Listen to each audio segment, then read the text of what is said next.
नमस्ते सबैजनालाई। आज म फेरि आइसकेको छु अर्को एउटा नयाँ ट्युटोरियल लिएर। हामी इफ फंक्शनलाई नै बिल्ड अप गर्दै लिएर गइरहेको छौं। हामीले इफ फंक्शनमा यो फोर्थ भिडियो होला सायद। फर्स्ट फंक्शनमा बेसिक इफ फंक्शन कसरी युज गर्न सकिन्छ, सेकेन्डमा if function with multiple criterias कसरी युज गर्न सकिन्छ, थर्डमा if function where two criterias need to match, भनेको दुईटा क्राइटेरिया म्याच गरेर कसरी काम गर्न सकिन्छ।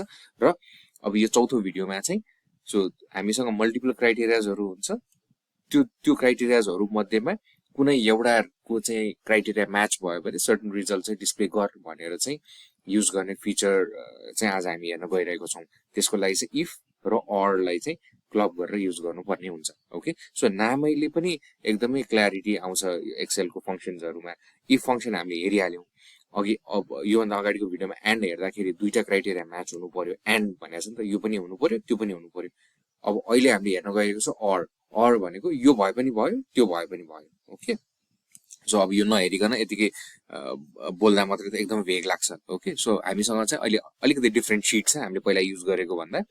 अनि यो भन्दा अगाडिको भिडियोजहरुको चाहिँ सबै लिंक चाहिँ मैले स्क्रिनमा शेयर गरिरहेको छु। यदि यहाँले हेर्नु भएको छैन भने you can always go back and refer to those videos. Okay, so अहिले हामी चाहिँ यो एउटा एनुअल परफर्मेन्स रिभ्यू गरेर आएको छौं। ओके, 5 जना स्टाफहरु छ हामीसँग। यहाँ स्टुडेन्ट्स भयो चाहिँ यसलाई चाहिँ म स्टाफ्स लेखिदिन्छु।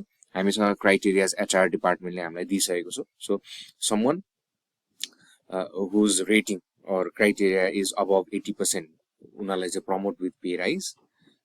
यदि कसैको 60% भन्दा मुनि छ भने उनीहरुलाई ट्रेन गर्ने, अरु सबैलाई चाहिँ पे राइज मात्रै गर्ने भन्ने क्राइटेरिया हामीले यहाँ सेट गरेको छौं। ओके, सो हामीसँग यहाँ 5 स्टुडेन्ट्सहरु हुनुहुन्छ। अब यहाँ अर क्राइटेरियामा के हुनु पर्यो, यदि आइदर उहाँको attendance has to be above 80% or उहाँको KPI ratings has to be above 80% for this particular staff to get a promotion with a pay rise. Okay, अब यो चीजलाई हामी कसरी सेट गर्छौं। Okay, so is equals to same thing. If लाई activate गर्छौं, अघि हामीले यो भन्दा अगाडिको भिडियोमा एन्ड गरेको थियौं, अब यसलाई अर गर्छौं, ट्याब प्रेस गरिदिन्छौं। ओके, सो उले logical test 1 logical test 2 same as earlier सोध्यो हामीलाई। सो अब यो केसमा लजिकल टेस्ट 1 भनेको हाम्रो attendance is greater then 80% or कमा हैन, or KPI rating is above 80% भनेर हामीले सेट गर्दियौं। सो यो दुईटामा जुन 80% भन्दा अबभ भए पनि भयो। ओके, अब यसलाई ब्र्याकेट क्लोज गरिदिन्छौं र भ्यालु इफ ट्रू, यदि त्यो भ्यालु म्याच गर्यो भने हामीलाई के रिजल्ट चाहियो, उलाई चाहिँ प्रमोट विथ पे राइज भनेर राखिदिनु पर्यो, जुन हामीलाई अलरेडी एचआरले यहाँनिर क्राइटेरिया दिइसकेको छ। ओके, अब हाम्रो सेकेन्ड क्राइटेरिया हैन, अब यो पहिलो क्राइटेरिया म्याच भयो। अब सेकेन्ड क्राइटेरियामा चाहिँ फेरि अर एक्टिभेट गर्छौं। अब attendance is let's say below 60%। Okay, so comma उसको KPI rating is also below 60%। Okay, दुईटै क्राइटेरिया चाहिँ उसको बिलो 60% भयो भने चाहिँ हामीलाई एचआरले के क्राइटेरिया दिएको छ भन्दाखेरि उलाई चाहिँ ट्रेन गर भनेर भनेको छ। ओके, सो हामीले त्यही राख्दिनु पर्यो। यदि त्यो म्याच भयो भने उलाई इन्भर्टेड कमा ओपन गर्छौं, हामी ट्रेन भनेर राख्छौं, इन्भर्टेड कमा क्लोज गर्छौं। ओके, सो दुईटा क्राइटेरिया हामीले सेट गरिसक्यौं। हामीले यो भन्दा अगाडिको भिडियोमा भने जस्तो यदि तीनटा मात्रै क्राइटेरिया छ भने थर्ड क्राइटेरिया अथवा लास्ट क्राइटेरियालाई हामीले फर्मुला सेट गर्नु पर्दैन। किन भन्दाखेरि सुरुको दुईटा क्राइटेरिया म्याच भएन भने अटोमेटिकली त्यो लास्ट क्राइटेरियाको रिजल्ट डिस्प्ले गरिदिन्छ। भनेपछि हाम्रो लास्ट क्राइटेरियामा चाहिँ अदर्सलाई पे राइज भनेका छौं। भन्नुको मतलब यदि कसैको 80% भन्दा अबभ पनि छैन र 60% भन्दा बिलो पनि छैन भनेपछि उनीहरुलाई चाहिँ हामीले पे राइज दिन मिल्यो। ओके, सो अगेन यसमा पनि हामी ब्र्याकेटमा अलिकति केयरफुल हुनु पर्यो। सो एउटा ब्र्याकेट यो क्लोज गर्न बाँकी छ, एउटा ब्र्याकेट यो क्लोज गर्न बाँकी छ। ओके, सो यहाँनिर गएर ब्र्याकेट गर्छौं। ओके, सो हाम्रो रिजल्ट डिस्प्ले भइसक्यो। अब यसलाई फेरि कपी गर्छौं, शिफ्ट डाउन गरेर पेस्ट गरिदियो भने अब यहाँले क्राइटेरियाजहरु हेर्नु भयो भने समवन whose स्कोर इज अबभ 80%। अब यहाँ हामीले प्रमोट विथ पे राइज गरेका थियौं। सो अब यहाँनिर चाहिँ एउटा नयाँ इन्ट्रोडक्सन हामीले के गर्यौं भन्दाखेरि अदर्समा चाहिँ हामीले पे राइज राखेको थियौं। So this is exactly following on 80%। Okay, so यसले चाहिँ के बुझ्यो भन्दाखेरि 80% भन्दा माथि हुनु पर्यो।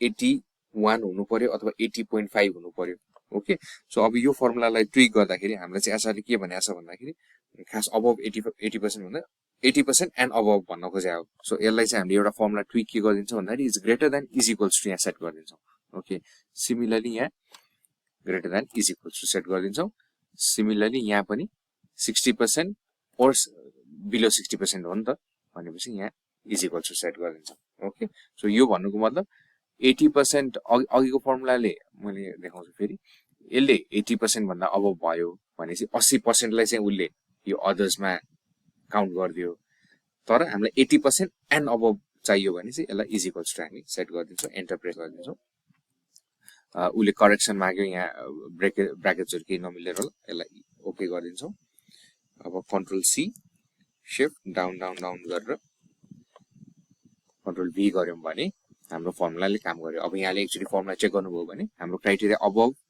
80% भनेको 80% एन्ड अबभ लाई चाहिँ प्रमोट विथ पे राइज भनेको थियो हामीले हैन either this or this okay so अब उसको केसमा यहाँले हेर्नु भयो भने उसको अटेन्डेन्स 90% छ तर केपीआई रेटिङ त जम्मा 60% छ तर हामीले क्राइटेरिया के सेट गरेको थियौ यो दुईटा मध्येमा जुन पनि 80% भन्दा माथि भयो भने उलाई चाहिँ प्रमोसन देऊ विथ पे राइज भनेर हामीले सेट गर्यौं ओके अब अर्को भनेको 60% भन्दा मुनि जसको छ ल यहाँले हेर्नु भने 59% र 60% छ भने चाहिँ 60% भन्दा बिलो हुनेलाई चाहिँ हामीले ट्रेन गर्ने भनेर सेट गर्यौं ओके अब अर्को फाइनल क्राइटेरिया चाहिँ हामीले के गर्दियौं भन्दाखेरि त्यसलाई फर्मुला हालेनौ यो दुईटा क्राइटेरिया र यो क्राइटेरिया म्याच नहुनेहरु जति सबैलाई चाहिँ हामीले पे राइज दे भनेर भन्यौं भनेपछि यहाँ हेर्नुभयो भने यो न 80% भन्दा माथि भयो न 60% भन्दा बिलो भयो भनेपछि यो अदर्सको पुलमा गएर बस्यो अब उलाई चाहिँ हामीले पे राइज दिन्छौं अब एकचोटी यसलाई क्विकली फर्मुलालाई चाहिँ स्टडी गर्ने हो भने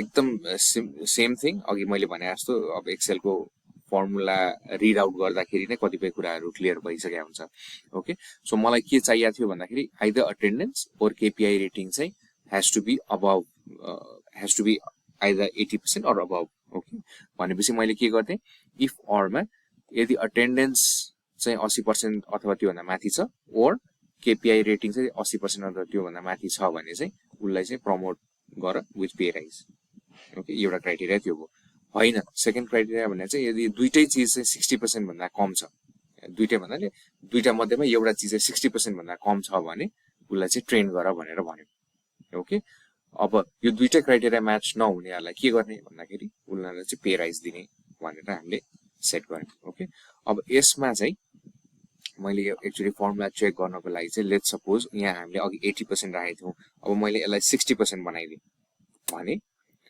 पनि अब यहाँ चाहिँ फर्मुला क्ल्याश भयो ओके सो यसमा के भयो भन्दाखेरि सुरुको क्राइटेरियाले नै यसलाई समातिसक्यो तर उसको यदि अटेन्डेन्स चाहिँ 60% अथवा 60% भन्दा कम छ नि त त्यो हुँदाखेरि त ट्रेन आउनु पर्ने तर यहाँ के भइदियो भन्दाखेरि पहिला सुरुकै जुन हाम्रो क्राइटेरिया सेट गरेको थियौं 80% त्यसले नै यसलाई क्याच गरेर प्रमोट विथ पे राइज भनेर दियो अब त्यो यस्तो पर्टिकुलर सिचुएसनलाई चाहिँ डिल गर्नको लागि हामी अर्को ट्युटोरियलमा हेर्ने छौं okay thank you so much आजलाई यति नै ह्यापी लर्निङ